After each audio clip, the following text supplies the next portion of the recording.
Friends, आज हम लोग भारत के संविधान में 5 आर्टिकल्स देखेंगे। आर्टिकल 118 से 122 तक। ये जो पार्लियामेंट में जो प्रोसीजर है, काम करने का तरीका है, उसके संबंध में है मेनली। तो आर्टिकल देख लेते हैं। 118 rules of procedure. Her parliament के हर हाउस के पास पावर है, वो अपने हाउस के लिए रूल्स बनाए। इसके जो कामकाज का तरीका कैसे होगा और उसका बिजनेस कैसे चलेगा, प्रोसीजर क्या होगा, उसके संबंध में वो रूल्स बनाए। राज्यसभा अपने राज्यसभा के लिए बनाएगी और लोकसभा अपनी लोकसभा की बनाएगी। लेकिन वो रूल्स भारत के संविधान के प्रावधानों के अगेंस्ट नहीं हो सकते। बाकी उनके पास फ्रीडम है, वो जैसे चाहे वैसे बनाए। इसके अलावा प्रेसिडेंट ऑफ इंडिया के पास पावर है रूल्स बनाने के लिए कि किस संबंध में, कि ज्वाइंट सिटिंग होगी, दोनों हाउसेस की ज्वाइंट सिटिंग की कभी नौबत आ जाती है, तो उसमें प्रोसीजर क्या होगा, कंडक्ट कैसे होगा बिजनेस, उसके लिए रूल्स बनाने की प्रेसिडेंट ऑफ इंडिया के पास पावर है। इसके अलावा दोनों हाउसेस आपस में कम्युनिकेट कैसे करेंगे, इसके संबंध में भी रूल्स बनाने की प्रेसिडेंट ऑफ इंडिया के पास पावर है। लेकिन ये पावर्स जो प्रेसिडेंट ऑफ इंडिया बनाते हैं, जो कंसल्ट करते हैं राज्यसभा के चेयरमैन से और लोकसभा के स्पीकर से, उसके बाद वो रूल्स बनाते हैं।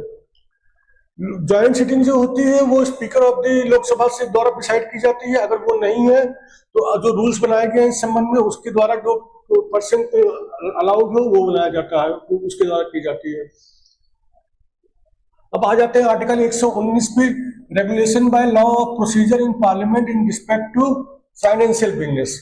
फाइनेंशियल बिजनेस के संबंध में जो पार्लियामेंट में प्रोसीजर रहेगा, उसका लॉ बनाने के लिए, उसके लिए लॉ बना करके उसको रेगुलेट करने के लिए, क्योंकि फाइनेंशियल बिजनेस को टाइमली कंप्लीट करना होता है, तो पार्लियामेंट एक लॉ बना सकती है ताकि वो प्रोसीजर उस लॉ में डिफाइन कर दे और किस तरीके से वो बिजनेस कंडक्ट होगा दोनों हाउसेज में। इसके लिए एक लॉ बना सकती है। और किस मैटर पे बना सकती है? कोई फाइनेंशियल मैटर हो उसके लिए, और इन्हीं जो भी अप्रोप्रिएशन बिल होता है, जो कंसोलिडेटेड फंड ऑफ इंडिया से पैसा निकालने के लिए अथॉरिटी होती है, उसके संबंध में भी जो बिल पास आएगा उसमें संबंध में भी प्रोसीजर और कंडक्ट ऑफ बिजनेस के संबंध में वो लॉ बना सकती है।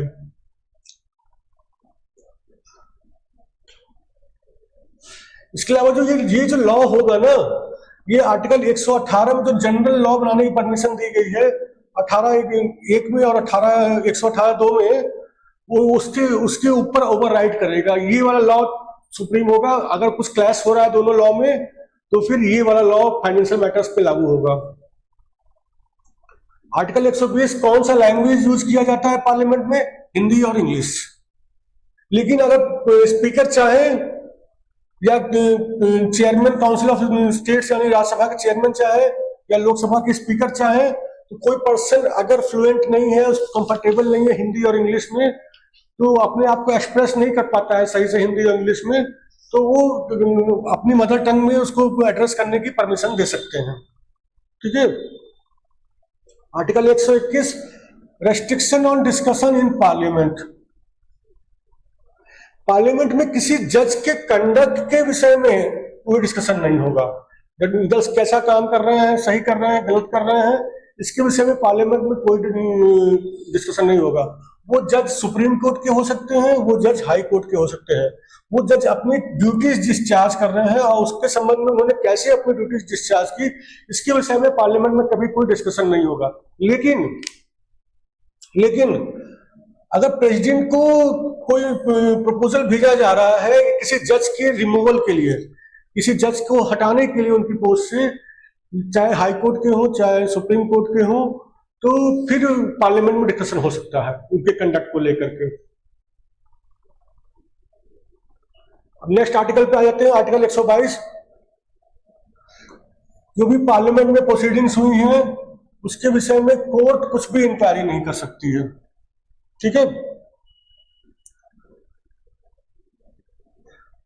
अच्छा, जो प्रोसीजर डिफाइन किया गया पार्लियामेंट द्वारा कि इस तरीके से कामकाज होगा, तो इसके विषय में कोई कोर्ट में केस नहीं डाला जा सकता कि ये प्रोसीजर नहीं फॉलो किया गया है, इसलिए इन प्रोसीडिंग्स को इनवैलिड घोषित कर दिया जाए। ऐसा कुछ नहीं हो सकता। अगर वो प्रोसीजर में थोड़ी इरेगुलरिटी भी है तो भी वो वैलिड रहेंगे, उसकी वैलिडिटी को चैलेंज नहीं कर सकते कि प्रोसीजर इस तरीके से होना चाहिए था, इस तरीके से हुआ प्रोसीजर फॉलो नहीं हुआ, इसलिए कोर्ट में मुकदमा कर दिया गया, उसको इनवैलिड करने के लिए, ये पॉसिबल नहीं है। जो पार्लियामेंट के ऑफिसर्स हैं या मेंबर्स हैं, उनको जो पावर दी गई है, किस लिए दी गई है पावर? रेगुलेटिंग द प्रोसीजर और द कंडक्ट ऑफ पार्लियामेंट के बिजनेस को कंडक्ट करने के लिए, प्रोसीजर को चलाने के लिए, या फिर पार्लियामेंट में ऑर्डर मेंटेन करने के लिए, पार्लियामेंट में सुचारू रूप से सब कुछ कामकाज हो, इसके लिए उनको किसी कोर्ट ऑफ लॉ में आंसरेबल नहीं होना होगा। अगर वो अपनी पावर्स यूज कर रहे हैं तो उन्हें किसी कोर्ट ऑफ लॉ में जवाबदेह नहीं होना होगा। अच्छा, कोर्ट्स के पास ये पावर, किसी भी कोर्ट के पास ये पावर नहीं है कि वो बिल को पास होने से रोक दे, या फिर स्पीकर को मीटिंग प्रिसाइड करने से रोक दे। ये दोनों काम करने की पावर किसी कोर्ट के पास नहीं है। अब हम आ जाते हैं powers and functions of parliament. Parliament के पास क्या पावर्स हैं और क्या फंक्शंस हैं, इसको ब्रॉडली हम लोग 7 हेड्स में देखेंगे। पहला है लेजिस्लेटिव पावर्स एंड फंक्शंस, दूसरा है एग्जीक्यूटिव पावर्स एंड फंक्शंस, तीसरा है फाइनेंशियल पावर्स एंड फंक्शंस, चौथा है कॉन्स्टिट्यूएंट पावर्स एंड फंक्शंस, पांचवा है जुडिशियल पावर्स एंड फंक्शंस, छठा है इलेक्टोरल पावर्स एंड फंक्शंस, और सातवां है अदर पावर्स एंड फंक्शंस। तो स्टार्ट करते हैं सबसे पहले legislative powers and function. Main काम पार्लियामेंट का है कानून बनाना, वही लेजिस्लेटिव पावर्स है। Main function of parliament is to make law for the governance of the country. ठीक है, देश को चलाने के लिए कानून बनाने का पावर है पार्लियामेंट के पास। किन मुद्दों पे पार्लियामेंट पावर कानून बनाएगी? जो भी सब्जेक्ट यूनियन लिस्ट में दिए हैं, 7 शेड्यूल के यूनियन लिस्ट में दिए हैं, टोटल 98 सब्जेक्ट्स हैं, उसके संबंध में पार्लियामेंट पावर, उन सब्जेक्ट के विषय में पार्लियामेंट कानून बना सकती है। अच्छा, तीन लिस्ट है, union list, state list, concurrent list 7 schedule में। उसमें अगर कोई आइटम ऐसा है जो तीनों में नहीं है तो उसके विषय में भी पार्लियामेंट ही कानून बनाएगी, रेजोल्यूशन। ठीक है, कॉन्करेंट लिस्ट में जो सब्जेक्ट्स दिए हैं वो उस पर भी पार्लियामेंट वो कानून बनाएगी। कॉन्करेंट लिस्ट में दोनों स्टेट और यूनियन दोनों बना सकते हैं कानून, लेकिन अगर कहीं क्लैश हो रहा है तो पार्लियामेंट का पावर ओवररूल कर देगा स्टेट के पार्लियामेंट स्टेट के लॉ को। पार्लियामेंट का जो कानून बनाया गया है वो सुप्रीम होगा, स्टेट का लॉ उसके अंडर में वो वाइड हो जाएगा। इसके अलावा जो स्टेट लिस्ट में सब्जेक्ट्स दिए हुए हैं, जो आइटम्स दिए हुए हैं, वो तो 59 है, इस पे भी बना सकते हैं। अब ये आपको आश्चर्य हो रहा होगा स्टेट लिस्ट में कैसे बना सकते हैं। स्टेट लिस्ट में जनरली तो नहीं बना सकती पार्लियामेंट कोई कानून स्टेट लिस्ट के सब्जेक्ट्स पर, लेकिन कुछ 5 एबनॉर्मल सर्कमस्टेंसेस हैं, 5 एबनॉर्मल सर्कमस्टेंसेस हैं, वो उन सर्कमस्टेंसेस में पार्लियामेंट के पास पावर आ जाती है, वो स्टेट लिस्ट के आइटम्स पर भी कानून बना सकती है। लेकिन नॉर्मल सर्कमस्टेंसेस में पार्लियामेंट नहीं बना सकती स्टेट लिस्ट के आइटम्स पर। वो क्या है 5, वो भी हम लोग देखते हैं।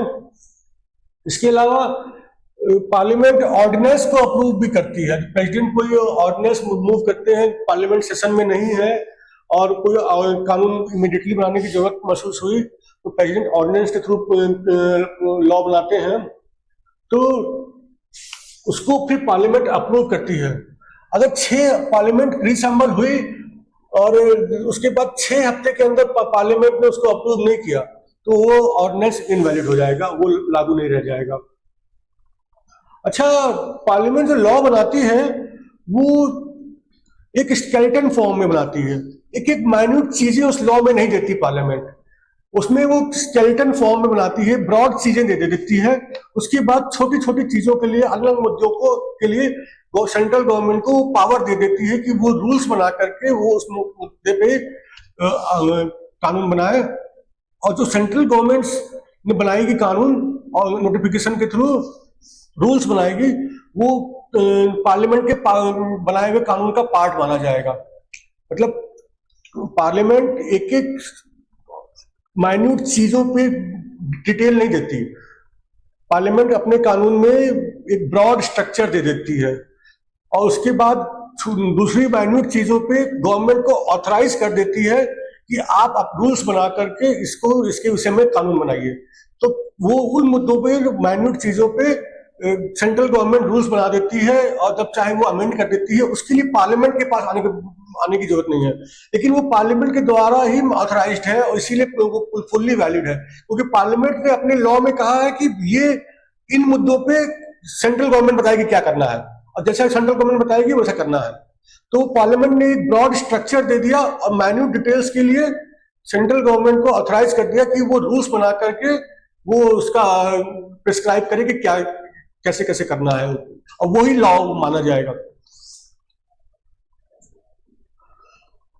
अच्छा, तो अभी हमने डिस्कस किया कि स्टेट लिस्ट के सब्जेक्ट पे भी कभी कभी पावर मिल जाती है।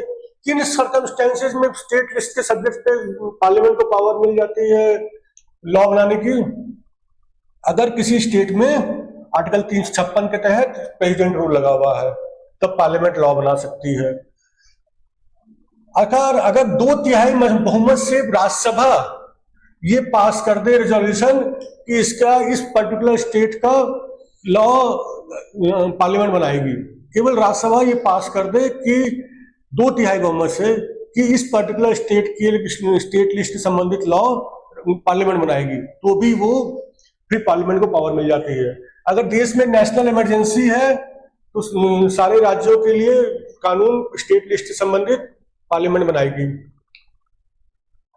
अगर 2 या 2 से ज्यादा स्टेट एक ज्वाइंट रिक्वेस्ट दे देते हैं पार्लियामेंट को कि हमारे लॉ आप बनाइए, तो भी वो पार्लियामेंट बना सकती है। या फिर कोई इंटरनेशनल एग्रीमेंट है या ट्रीटी है और कन्वेंशन है, तो उस केस में उसको उस इंटरनेशनल एग्रीमेंट को इफेक्टिव देने के लिए जरूरी है कि पार्लियामेंट लॉ बनाए।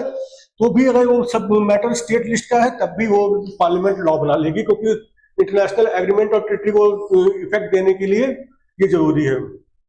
ये हो गया लेजिस्लेटिव पावर्स एंड फंक्शन। अब आ जाते हैं executive powers of function. Parliament exercises control over the executive and executive is responsible to the parliament for its policies and acts. Parliament का एग्जीक्यूटिव के ऊपर पूरा कंट्रोल होता है। एग्जीक्यूटिव कौन हुए? तमाम जो ऑफिसर्स हुए, जो मिनिस्ट्री हुई, जो एग्जीक्यूट कर रहे हैं, तमाम आईएएस अफसर जो पार्लियामेंट की बनाई हुई पॉलिसीज और लॉ को एग्जीक्यूट कर रहे हैं, वो एग्जीक्यूटिव कहले जाएंगे। और एग्जीक्यूटिव पार्लियामेंट की तरफ के प्रति जवाबदेह भी है। अच्छा, ये पावर पार्लियामेंट कैसे इस्तेमाल करती है? पहला है through discussion in parliament. Parliament में 0 आवर होता है, हाफ एन आवर होता है, क्वेश्चन आवर होता है, क्वेश्चन आवर डिस्कशन होता है, कॉलिंग अटेंशन मोशन होता है, एडजर्नमेंट मोशन होता है, शॉर्ट ड्यूरेशन डिस्कशन होता है, नो कॉन्फिडेंस मोशन होता है, सेंसर मोशन होता है और अदर डिस्कशंस होते हैं। इस डिस्कशन के थ्रू एग्जीक्यूटिव के ऊपर कंट्रोल एक्सरसाइज किया जाता है, सवाल पूछे जाते हैं ताकि एग्जीक्यूटिव चेक पे रहे और वो जवाबदेह रहे। और दूसरा तरीका है पार्लियामेंट्री कमिटीज। तमाम कमिटियां हैं पार्लियामेंट की।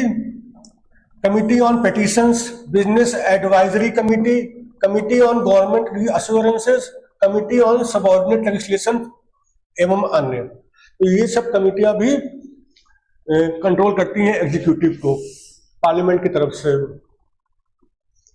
Ministers are individually responsible to the parliament.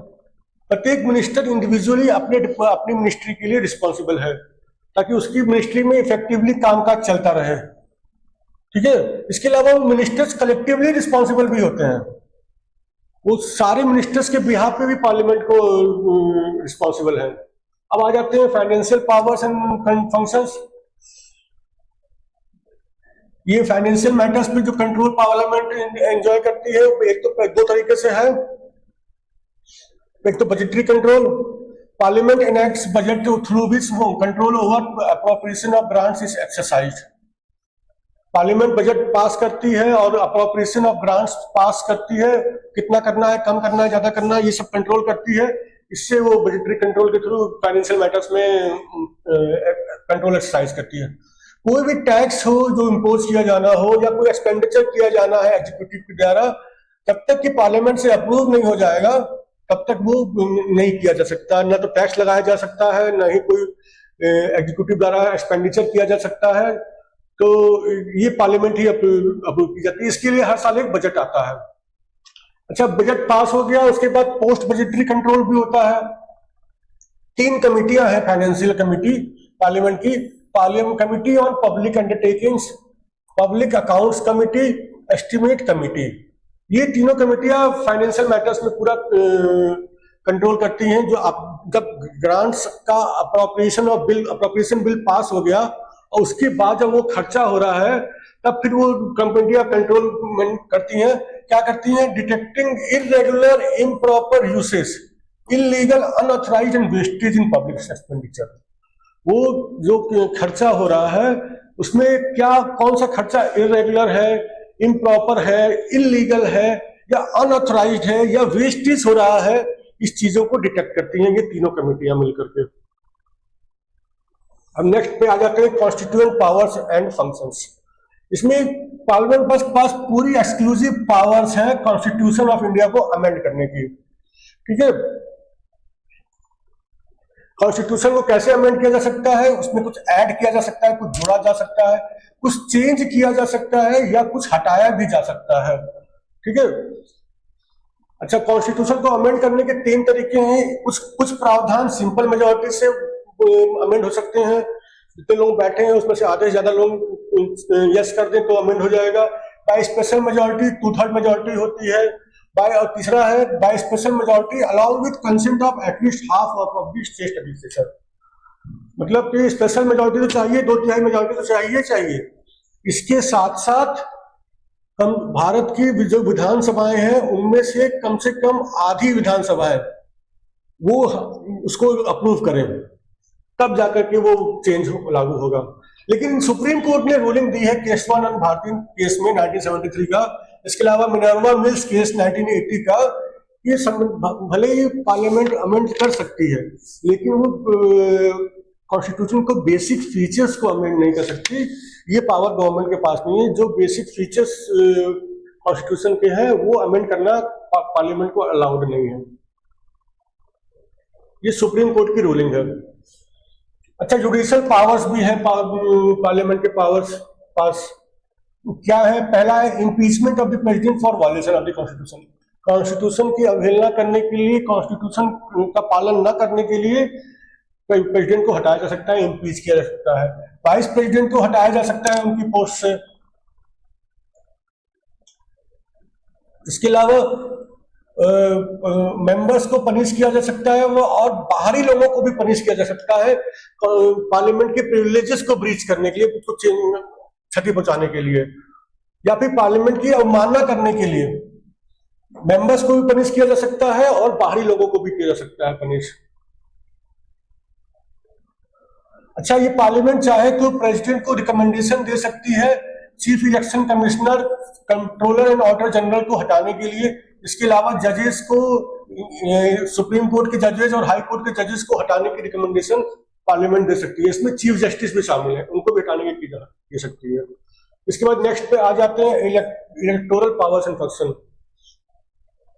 Election of persons to top post के पर्सन्स को इलेक्शन करती है पार्लियामेंट। उसमें कौन है? प्रेसिडेंट है, लेकिन प्रेसिडेंट के लिए स्टेट लेजिस्लेचर के एमएलए भी वोट करते हैं, लेकिन पार्लियामेंट के मेंबर्स भी वोट करते हैं। इसके अलावा वाइस प्रेसिडेंट है, इसमें केवल पार्लियामेंट के मेंबर्स वोट करते हैं। राज्यसभा के डिप्टी चेयरमैन को इलेक्ट करती है पार्लियामेंट। लोकसभा के स्पीकर और डिप्टी स्पीकर को इलेक्ट करती है।